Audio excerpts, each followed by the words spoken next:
Good morning. It is Thursday, August 29th. I'm Chris Glover. Heather is away. Here's what's making news right now.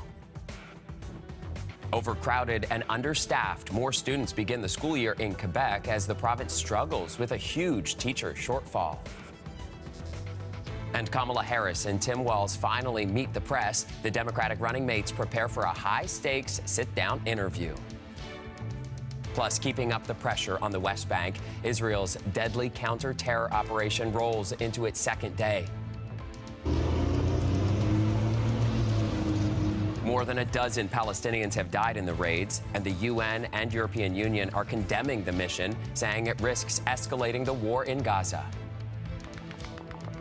Also making news this morning, a major shakeup in British Columbia's political scene just ahead of the provincial election. The former Liberal Party breaks up and strikes an alliance with the province's Conservatives. Plus, now I want to bring in Flavio Volpe. He's the president of Automotive Parts Manufacturers Association. He is in Montreal this morning, and I think you should go buy a lottery ticket because you said this announcement was coming this morning, and now here it is. Listen, it's better to be in the wrong place for good news than to be in the right place for bad news. So happy to be here. All right, Flavio. So tell me, what is your reaction now that the Prime Minister has announced this 100% tariff on Chinese-made electric vehicles? Look, we've been asking for this for about a year. Source signals from Texas, and I think that's what they'll start doing. Okay, and now what we're talking about this morning, or what the Prime Minister announced there, is a 100% tariff on EVs from China, and then a 25% tariff on steel and aluminum products from China. Doesn't go as far as the United States went with their move back in May, because they also had some other products in there like solar cells. So why do you think it is that Canada didn't include all those other products that the U.S. did? I think the Canadian government did the right thing, and they did so. Nobody knows what happens in China. I can't do a freedom of information request, and they certainly don't tell us in advance.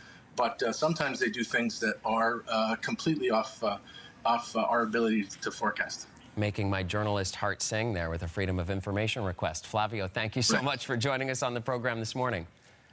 My pleasure. Thank you. Flavio Volpe is the president of the Automotive Parts Manufacturers Association, joining us this morning in Montreal. And I'm Chris Glover. You're watching CBC Morning Live. We'll be back in just a moment.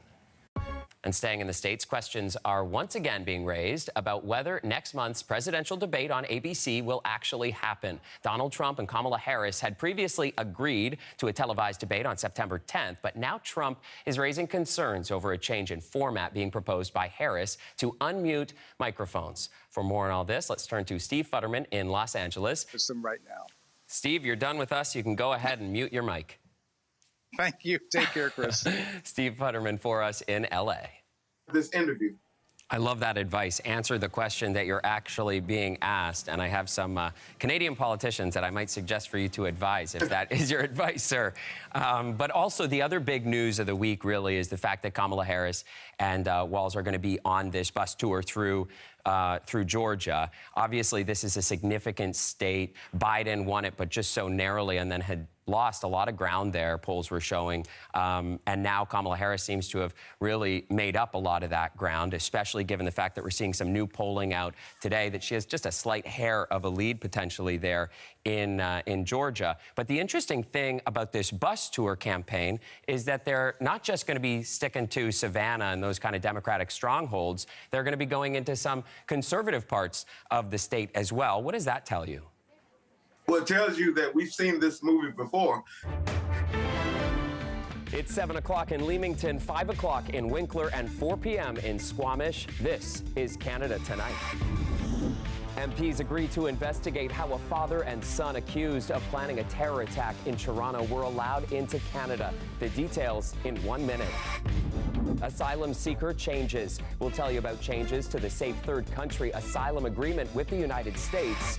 A scathing conclusion. A United Nations report calls Canada's temporary foreign worker program a breeding ground for contemporary slavery. Mpox emergency in Africa. Officials there declare a public health emergency after a spike in cases. What we know about the new strain. From the Canadian Broadcasting Centre, this is Canada Tonight.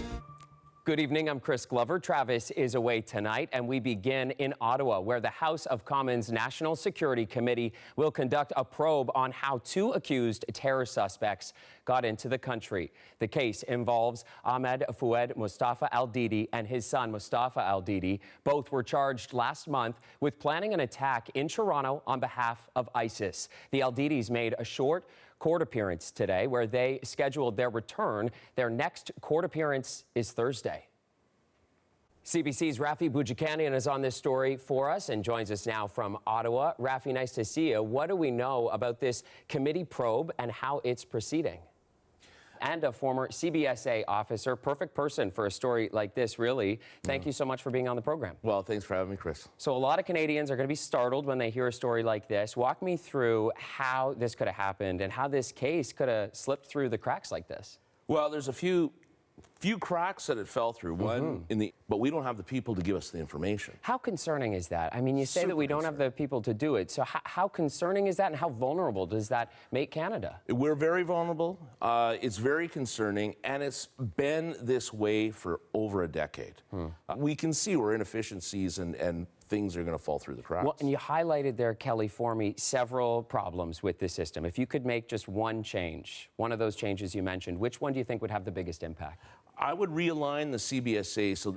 U.S. Vice President Kamala Harris is defending shifts on progressive positions like climate change and fracking in her first interview since entering the presidential race. Let's be clear. My values have not changed. I believe it is very important that we take seriously what we must do to guard against what is a clear crisis in terms of the climate.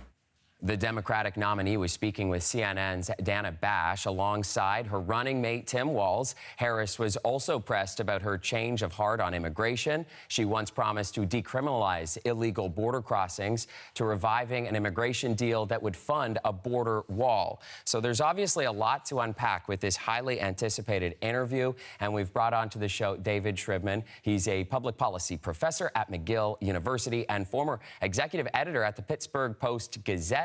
We've reached him this morning in Montreal. Thank you, David, for joining me on the program.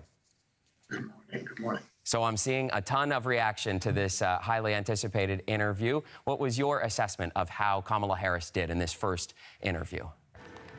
I don't know if you've had a chance to head outside yet, but it's certainly got a chillier feel in the air here in Toronto and a lot of places across the country, certainly in Atlantic Canada as well. Yes. But Chris, I think a lot of people are going to be wondering, what is the weekend going to look like? I know it's only Thursday, maybe a junior Friday over here, but tell us, what is the long weekend, the last one of the summer? What's it looking like? It is a bittersweet weekend, isn't it? An order from Canada's telecoms regulator today is meant to boost competition for internet services, but will it help bring down costs? We'll look at that after the break. I'm Chris Glover, and this is Canada Tonight. Here's what else you should know as you start your morning. The Canadian movie Blackberry is getting a documentary follow-up. The film won a record number of Canadian Screen Awards, and its director is talking with CBC's Q about its success. That's happening at 10 a.m. local time, 10:30 in Newfoundland, on CBC Radio and the CBC Listen app. And new online this morning, an analysis of last year's record wildfire season in Canada is showing their dramatic impact on the planet. The study shows only 3 countries produced more carbon emissions than the fires. And the full details are available now on our website and the CBC News app as well. And in case you missed it, a UK auction house is selling 10 signed artworks by Salvador Dali. They were found in a garage where they have sat in a drawer for the past 50 years. And the owner told the auctioneers he had bought them to decorate his home, but then he got busy and he just put them away, eventually forgetting about them entirely. The prints will now, though, go on sale at the end of next month. And as we head to break, here is some hot music that might give you a jolt this morning. This gag order continues to bar Trump from talking about witnesses like Cohen. Absolutely, it does. And a request to have that gag order overturned was rejected today. So Trump can't talk about witnesses with his daily conversations with reporters, but he would be allowed to take the stand and testify himself. He's been asked repeatedly whether or not he'll do that, and he has said everything from absolutely to only if necessary. So it'll be important to see once Cohen is done, likely by the end of day on Thursday, whether former President Trump becomes witness Trump. that one will live with me for forever. And we also found a cute photo from back in those 2008 games with you and your husband. I believe it was your first games together? It was. We have that photo here. Let's show it up here together. Take a look at this. What is it like looking back at that moment? A big one for you two together, hey? We were babies. I look at it and I think... Sorry to remind you, kiddos, but students across the country are heading back to school, but almost half will be unable to adequately afford basic needs like food and shelter, according to a new survey by TD Bank. Scott's been looking through the report this morning. And Scott, the kids ain't all right. That's about the headline here, hey? That's the WHO, right? Yeah, the kids aren't all right. No, they need more money. They don't know how to manage their money.